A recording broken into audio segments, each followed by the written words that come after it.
was-subhi idza tanaffas, dan aku bersumpah demi waktu subuh yang aku bentangkan keberkahannya. Perhatikan cara menerjemahkannya langsung dengan tafsir. Idza tanaffas, ketika tiba waktu subuh itu, maka siapkan agenda terbaikmu bersamaan dengan nafas pertama yang aku anugerahkan kepadamu saat bangun itu.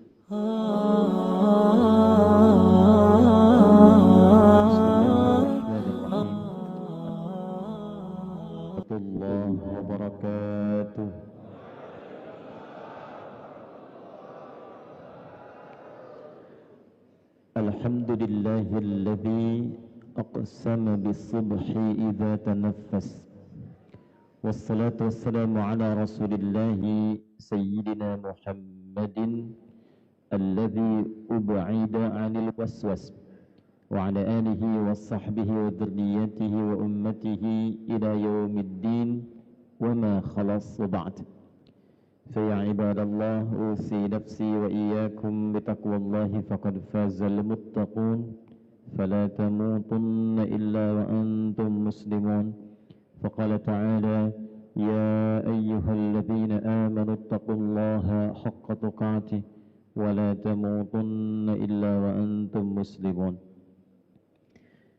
Saya muliakan dan terima kasih imam kita yang telah mengimami kita dalam salat subuh tadi dan membacakan Quran surah ke-89 Al-Fajr penuh sampai ayat 30.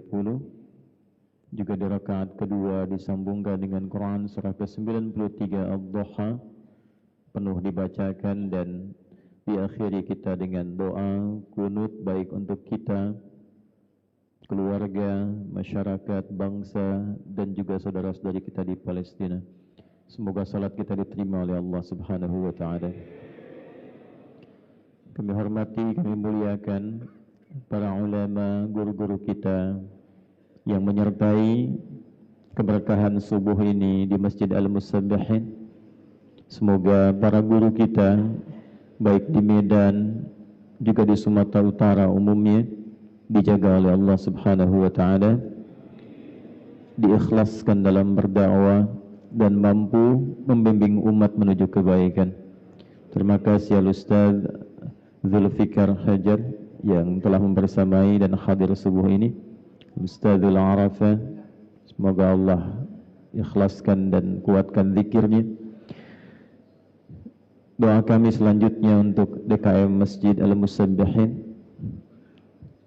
Pak Jamaluddin, Pak Mukhtar Pembina, Pak Agus, Pak Nasir, dan yang lainnya. Semoga Allah berikan istiqamah dalam merawat dan memakmurkan masjid ini sehingga memberikan bekal-bekal terbaik yang dibanggakan saat kembali pulang menuju Allah Subhanahu wa ta'ala.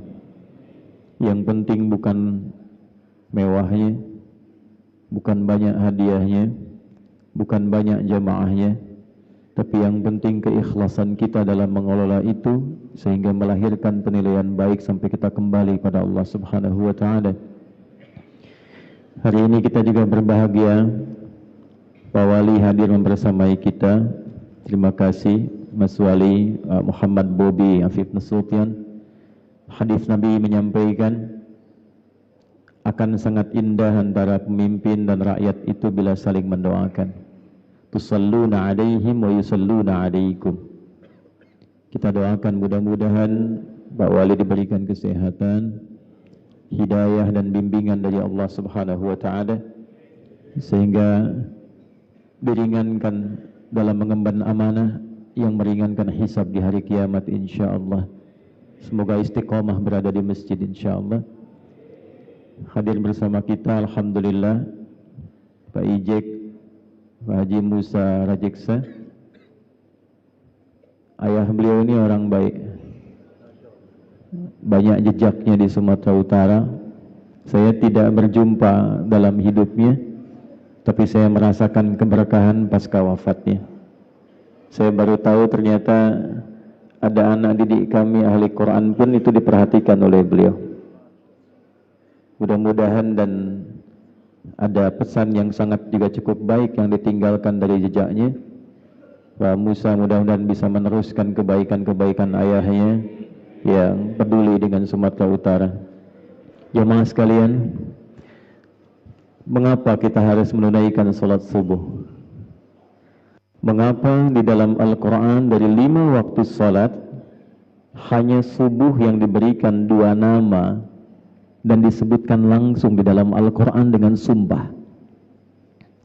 Dan mengapa dengan itu semua para sahabat Nabi sampai berebut untuk menunaikan salat subuh dan berjamaah di masjid, sehingga seorang sosok sepuh yang bahkan matanya sudah tidak bisa melihat, Abdullah bin Abi Ummi Maktum radhiyallahu ta'ala anhu, itu sangat ditekankan oleh Nabi ketika berkonsultasi meminta kelonggaran dalam menunaikan salat subuh. Jadi beliau ini ahli masjid, jeda satu salat ke yang lainnya sering i'tikaf. Maghrib ke Isya ditunggu, sehingga nanti saat pulang itu bisa telah sempurna menunaikan jamaah. Zuhur ke Asar ditunggu, tapi subuh tidak mudah, karena matanya oleh Allah ditutup dari perbuatan maksiat. Ini sering saya tampilkan bahasa halus ini untuk mengarahkan pada diksi yang sering manusia katakan buta. Saya lebih melihatnya sebagai anugerah Allah yang matanya ditutup dari peluang maksiat sehingga ringan hisabnya di akhirat nanti. Anda bisa bayangkan jarak rumah ke masjid itu tidak terlampau dekat. Mata tak bisa melihat. Masjidnya jangan dibandingkan dengan Al-Musabbihin, jauh dari kemegahan. Tiang-tiangnya hanya pelepah kurma, atapnya itu daun-daun kurma, yang kalau panas pasti kepanasan sampai ke dalam, kalau dingin pasti kedinginan, kalau hujan pun itu basah. Karena di antara hadis tentang Lailatul Qadar dalam Sahih Muslim itu, di antara tandanya Nabi melihat dalam mimpi ketika sujud, bangkit dari sujud dan salam, itu terlihat bekas-bekas bagian tanah di keningnya. Konsultasi pada Nabi SAW, ya Rasulullah, aliyya rukhsah, atau kama qala, ya Rasulullah, boleh enggak saya diberikan toleransi untuk salat subuh aja? Bisa enggak saya tunaikan di rumah? Kondisinya punya over, mata sulit melihat, pendamping tidak dimiliki, jarak ke masjid juga tidak terlampau ideal. Boleh enggak diberikan keringanan saya sholat di rumah? Nabi tidak langsung membenarkan, tapi juga tidak melarang. Yang paling menarik adalah Nabi mengonfirmasikan dengan satu isyarat panggilan salat. Nabi menyampaikan, "Au kama qala, atasma'ul adzan?" Engkau masih mendengar azan tidak? Maka beliau menjawab, "Bala ya Rasulullah, ya saya dengar." Dan ingat, azan itu panggilan konfirmasi iman yang langsung dibuka di Al-Quran itu dengan kata iman dan menggunakan adatul hasri, huruf pembatas innama. Quran surah ke-8 ayat kedua. Innamal mu'minuna alladzina idza dzukirallahu wajilat qulubuhum. Orang beriman itu gampang kata Allah mengukurnya. Ciri pertamanya, kalau kita ingin mengetes dan melihat apakah kita masih punya iman, kata Allah, coba dengarkan ketika disebutkan nama Allah, diperdengarkan di telinga kita. Dalam bahasa Arab telinga itu disebut udhun, jamaknya disebut azan. Jadi azan itu bukan sekedar panggilan untuk sholat, tapi azan itu sekaligus diperdengarkan di telinga kita untuk mengonfirmasi apakah dalam perpindahan waktu setiap hari itu, lihat desainnya, setiap perpindahan waktu dalam sehari, subuh baru bangun tidur, pindah ke siang, pindah ke sore, menjelang malam, sampai menjelang tidur, diperdengarkan di telinga kita, apakah masih ada getaran iman tidak dalam jiwa kita. Maka ketika disebutkan nama Allah, idza dzukirallahu, kalau diperdengarkan disebutkan nama Allah, Allahu Akbar, Allahu Akbar, itu otomatis kalau imannya ada, getaran itu muncul. Dan itu beda. Tidak sama getarannya dengan getaran cinta misalnya. Beda dengan getaran ketika orang Medan di jalan lihat polisi razia tuh. Lain. Allahu Akbar, Allahu Akbar. Ya Allah, sudah azan. Nah, itu getaran iman. Atasma'ul adzan, kata Nabi, apakah engkau masih bisa mendengar adzan? Bala ya Rasulullah, saya dengar. Perhatikan kalimatnya. Madumta tasma'ul adzan fa'addiha fil masjid. Selama engkau masih bisa mendengar adzan, berusahalah optimal agar mampu menunaikan subuh itu berjamaah di masjid. Jadi Pak Jamal, gerakan subuh berjamaah itu termasuk sunnah yang dilestarikan sejak era Nabi. 15 abad yang lalu, itu sudah Nabi kuatkan tentang gerakan subuh berjamaah. Pertanyaannya kenapa? Belum pernah dengar kan gerakan zuhur berjamaah? Ya. Ini Ustaz di Aceh punya Masjid Arafah khusus untuk subuh. Saya tadi tanya, kenapa nggak ada zuhur Mina, asar Muzdalifah, subuhnya Arafah? Kenapa ada subuh berjamaah? Dan menariknya Abdullah bin Abi Umi Maktum, kalau sekarang misal kita ambil dalam waktu Medan jam 5 misalnya saja ya, 5:02 itu azan, itu beliau kemudian datang lebih awal 1 jam sebelumnya, rabak jalan, masuk masjid. Biasa yang kita dengar yang azan itu siapa di zaman Nabi? Bilal bin Rabah. Sejak peristiwa motivasi Nabi itu, peristiwa tentang gerakan subuh, khusus azan subuh itu Abdullah bin Abi Umi Maktum. Sampai 2 kali azannya, ya, azan untuk motivasi supaya siap-siap ke masjid, itu Nabi meminta Abdullah bin Abi Umi Maktum sebelum tiba waktu subuh azan. Itulah sejarahnya kenapa azan subuh 2 kali. Dari Madinah sampai dengan ke Mekah sekarang. Saking pentingnya subuh, cuman subuh yang azan 2 kali. Plus Jumat kan diantaranya. Tapi yang di era Nabi terjadi itu, di era Nabi itu subuh. Dari sejak itulah kemudian Abdullah bin Abi Umi Maktum azan sebelum subuh, sekitar 30 menit sebelum subuh. Setelah itu baru kemudian datang jamaah persiapan, barulah Bilal bin Rabah azan tepat di waktu subuh masuk. Pertanyaannya, mengapa subuh? Ada apa dalam subuh? Dan bagaimana seorang yang menunaikan salat subuh dipandang berhasil salatnya oleh Al-Quran dan hadis-hadis Nabi Muhammad SAW. Ini yang akan kita bahas di pertemuan subuh ini, dan mudah-mudahan Allah mudahkan kajian kita insyaAllah. Jadi yang tadi mukaddimah ya, sekarang kita masuk isinya. Bismillahirrahmanirrahim. Semua ibadah yang kita tunaikan, baik itu salat, zakat, puasa, umrah dan haji, di dalam Islam menariknya itu semuanya ada maknanya. Bukan bacaan biasa, bukan gerakan biasa, dan bukan nama biasa. Kita ambil langsung dalam salat. Ini bukan dari takbir sampai salam, sekedar gerakan, bacaan, salam, tutup, selesai.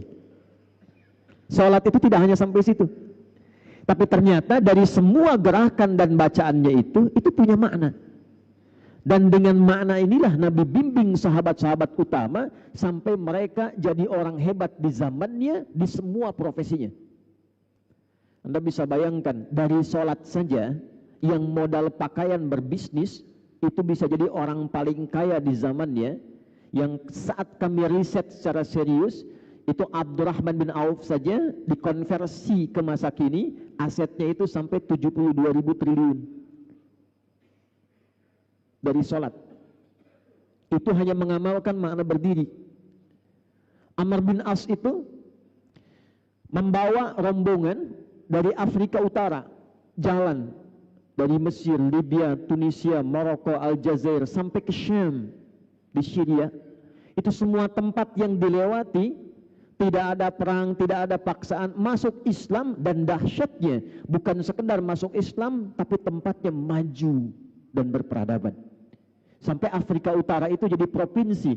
Di masa Musa bin Nusir, gubernurnya Musa bin Nusir, provinsi. Pangdamnya Tariq bin Ziyad, Dan dengan kehebatan itu dari Iberia, Andalusia, Spanyol, Portugal cuma datang minta bantuan, dikirim panglima pada saat itu dengan beberapa pasukan, itu bisa yang paling dahsyat membangun Spanyol, membangun Portugal, Iberia, Andalusia sampai punya peradaban 7 abad.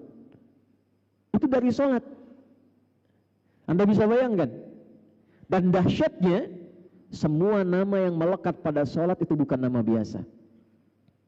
Kenapa subuh namanya? Kenapa fajar? Kenapa siang bukan sholat nahar? Padahal siang bahasa Arabnya nahar. Kenapa sholat zuhur? Kenapa sore bukan sholat masa, tapi sholat asar? Kenapa maghrib bahkan isya? Isya itu kan sholatnya malam. Kenapa bukan sholat lail, tapi sholatul isya? Dari 5 ini kita ambil 1 saja karena kita ada di waktu subuh. Hari ini kita akan ungkap nama subuh dan fajar. Jemaah sekalian, sholat subuh ini menjadi menarik karena 2 namanya dan cuma satu-satunya dari semua sholat yang 5 waktu disebutkan dengan 2 nama dalam Al-Quran dan keduanya menggunakan sumpah. 1, fajar, yang imam tadi kita bacakan, wal fajr walayalin ashr. Perhatikan baik-baik, nanti ada rahasia dalam surah ini. Orang yang mampu memahami ayat ini, menunaikan salat di waktu fajarnya dengan semangat fajar, Allah akan muliakan hidupnya, Allah akan bebaskan dari kefakiran, diberkahi kalau punya jabatan, diberkahi kalau punya harta, dan ditutup hidupnya dengan husnul khatimah, ditampakkan surganya sebelum wafatnya. 2, di Quran surah ke-81 At-Takwir di ayat ke-18, was-subhi idza tanaffas. Orang yang mampu memahami ayat ini, Allah akan jadikan semua aktivitasnya tertata, terukur, ringan dan sukses saat dilakukan. Ini yang menyebabkan Nabi langsung